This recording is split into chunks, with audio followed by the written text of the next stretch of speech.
నమస్తే, welcome to Sakshi digital. నేను మీ కృష్ణ బాల.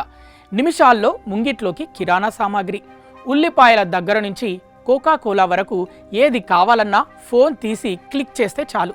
Blinkit లేదా ఇన్స్టామార్ట్ లాంటి యాప్స్ క్షణాల్లో డెలివరీ చేస్తున్నాయి.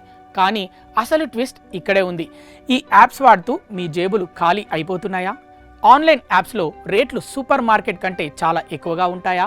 దీని వెనుక ఉన్న అసలు నిజాన్ని బయట పెట్టడానికి ఓ జంట చేసిన లైవ్ ఎక్స్పెరిమెంట్ ఇప్పుడు సోషల్ మీడియాలో విపరీతంగా వైరల్ అవుతోంది.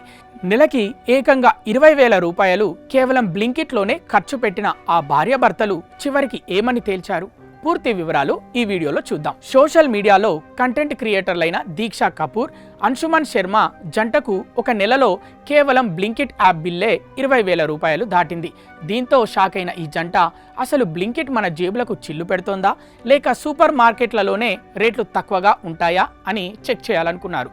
అనుకున్నదే తడవుగా తాము ప్రతి నెల కొనే నిత్యావసర వస్తువుల లిస్టు రాసుకొని నేరుగా ఒక పెద్ద సూపర్ మార్కెట్కు వెళ్లారు. అక్కడ ఏ వస్తువు కూడా ఎంఆర్పి ధరకు అమ్మడం లేదు. అన్నీ కూడా డిస్కౌంట్ ప్రైజెస్లో లభిస్తుండడంతో వారు షాక్ అయ్యారు. చివరకు వారు ట్రాలీ నిండా సామాగ్రి కొని బిల్లింగ్ కౌంటర్ దగ్గరకు వచ్చారు. అక్కడ వారి నెలవారీ కిరాణా బిల్లు 6,623 రూపాయలైంది. ఇక అసలైన పరీక్ష మొదలైంది. ఇంటికొచ్చిన తర్వాత సూపర్ మార్కెట్లో కొన్న ప్రతి వస్తువును అలాగే అదే బ్రాండ్ను బ్లింకిట్ యాప్ కార్ట్లో యాడ్ చేశారు. మరి బిల్లు ఎంత రావచ్చని మీరు అనుకుంటున్నారు? డబుల్ అవుతుందనా లేక ఇంకా తగ్గుతుందనా?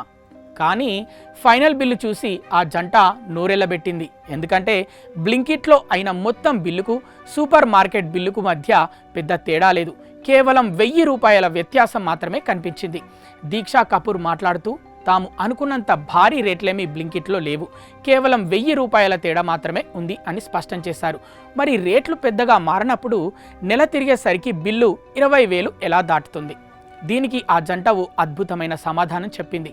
తప్పు యాప్స్ ఇది కాదు, మన షాపింగ్ అలవాట్లదే. మనం సూపర్ మార్కెట్కు వెళ్తే నెలకంతటికి ఒకేసారి ప్లాన్డ్గా సామాగ్రి కొంటాం. కానీ ఆన్లైన్ యాప్స్ అందుబాటులో ఉండటం వల్ల ప్రతి చిన్న విషయానికి అర్ధరాత్రి పూట క్రేవింగ్స్ కోసం cool drinks, chips, ice creams అంటూ అవసరం లేనివి పదే పదే ఆర్డర్ చేస్తాం.